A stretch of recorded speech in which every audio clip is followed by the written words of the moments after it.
कानपुर में उस रात क्या हुआ, उस रात के तमाम चश्मदीद सामने आए, लेकिन किसी ने पूरी कहानी नहीं बता पाया। दहशत या समझ लीजिए जो अफरा तफरी का माहौल हो। लेकिन अब हम आपको मिलवाते हैं जिन्होंने उस रात सब कुछ देखा। मनु जी हमारे साथ हैं।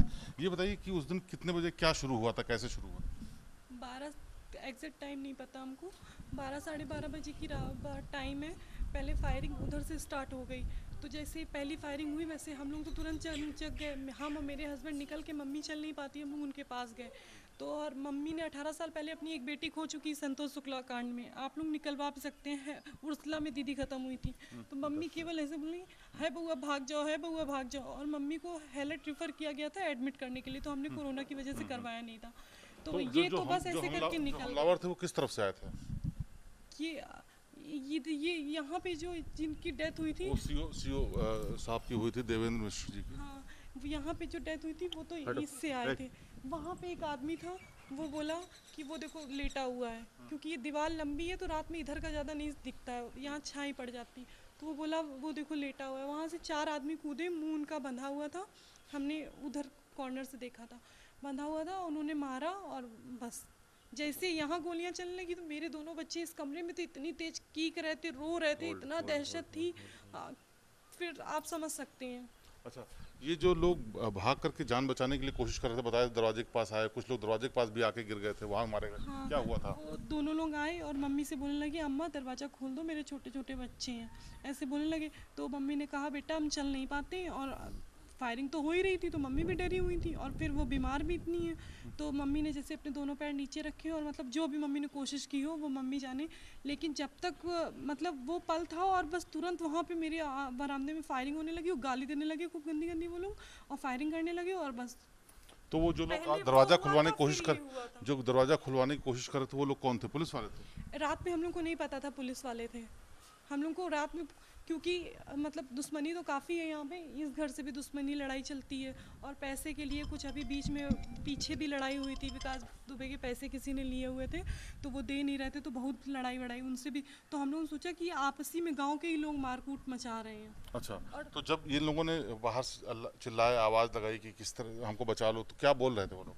वो लोग ये बोल रहे थे कि हाँ हमको बचा लो, हाय हमको मत मारो, हाय बचा लो हमको, ऐसे बोल रहे थे। नहीं, आप पूरी मतलब बात बता रहे थे ना कि बच्चों की बात कुछ कर रहे थे। हाँ वो बोल रहे थे। उनमें से एक बोल रहा था, मम्मी बता रही हैं कि जब पापा की डेथ हो गई है तब मम्मी रो के कहने लगी कि हाय हमने उनको दरवाज़ा नहीं खोला था तो मेरा भी आदमी चला गया। ये तब क्या मम्मी बोल को रहे थे, ऐसा पुलिस वाले फील क्या हुआ। बोल रहे थे? वो ये बोल रहे थे मेरे छोटे छोटे बच्चे हैं, अम्मा दरवाज़ा खोल दो।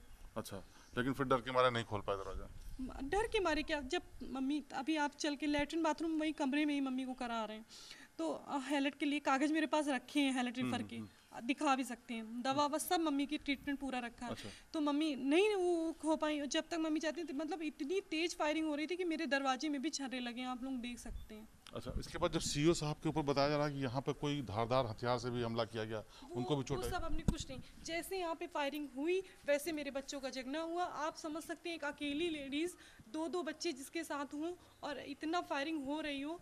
वो पूरा गांव जानता है कितनी फायरिंग हो रही थी। इतना डर था, इतना डर था कि हम अपने बच्चों को लेके बैठे हुए थे, अदरवाइज हमने कुछ भी नहीं देखा। अच्छा, उस वक्त आपके पति और ससुर कहाँ थे? और हमने बताया ना, पहले जब उधर से पहली फायरिंग हुई तो मम्मी ने इनको तो पहले ही भगा दिया था, क्योंकि आज तक कहीं मुकदमा उकदमा है नहीं। और एक बेटी खोने के बाद मम्मी ने अपने बेटे को ऐसे रखा जैसे हमने अपने 2.5 साल के बच्चे को हम रखते हैं। 14 साल मम्मी घड़ी फैक्ट्री में रही हैं अपने बेटे के को लेकर के। अगर आज घड़ी फैक्ट्री 1 साल हम लोग को यहाँ हुआ है, अगर आज घड़ी फैक्ट्री ना खाली होती तो शायद इनका बेटा बिल्कुल सेफ होता। अच्छा, और पति का फिर उनके साथ उनका इनकाउंटर कैसे हुआ? वो जेसीबी पापा चलाते थे, नौकरी छूटने के बाद 2.5-3 महीने हुआ है अभी पापा को। विकास दुबे वाले जो जेसीबी खड़ी हुई थी वो चलाते थे? ना ना ना, वो राहुल नाम का एक लड़का चलवाता चलाता था। लेकिन पापा एडवाइस पापा पूरी देते थे कि ये सड़क साफ़ करनी है, ये सड़क साफ़ करनी है। डिब्बा निवादा आप पूछ सकते हैं, डिब्बा निवादा उस टाइम पापा बताते थे घर में आके डिब्बा निवादा में काम चल रहा है। तो पापा वहाँ काम करा के 12 साढ़े 12, क्योंकि बाहर का आर्ट नहीं मिलता है अगर इस कमरे में रहो, 12:30 के बाद ही पापा आए होंगे जेसीबी लेकर के। और दरवाजे नहीं, पे तो जेसीबी मेन रोड पे किसने खड़ी की? जेसीबी तो मेन रोड पे खड़ी थी। राहुल नाम का ड्राइवर था ना, उसने खड़ी की होगी।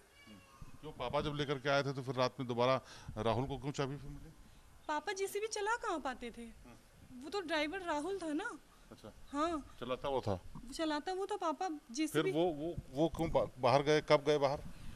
जब वो आए तुरंत ही उन्होंने देखा 2 डेड बॉडी पड़ी हुई है, ये बात आप मम्मी से पूछिए, ज़्यादा ये बाहर वाला मैटर हमें नहीं पता है। हमने जो अपनी आंखों से हाँ, जो भी पता लगा वो क्या? तो मम्मी बता रही थी कि वो आए और बस ये सब देख के पापा और भाग गए यहाँ से। तो ये वो परिवार के लोग हैं जिनके यहाँ इनके ससुर को एनकाउंटर में मारा गया है, इनके पति फरार हैं, और ये वो घर है जिस घर के भीतर सीओ के मारा गया। आप देख सकते हैं खून के निशान अभी यहाँ पर हैं, यहीं पर उनको गोलियां मारी गई, और ये चश्मदीद हैं जो बता रही हैं कि कैसे सब कुछ हुआ था। बहरहाल इन सारे पहलुओं पर पुलिस जांच कर रही है, कोशिश कर रही है कड़ियाँ जोड़ने की, जिससे कि पता चल सके कि आखिरकार उस दिन क्या हुआ था। लेकिन आप देख सकते हैं इस बेहद खूंखार वारदात के निशान अभी भी यहाँ पर मौजूद हैं, और ये बताते हैं कि विकास दुबे ने कितनी जघन्य तरीके से 8 पुलिस वालों को मारा था। कैमरामैन नीरज कुमार के साथ शिवेंद्र श्रीवास्तव।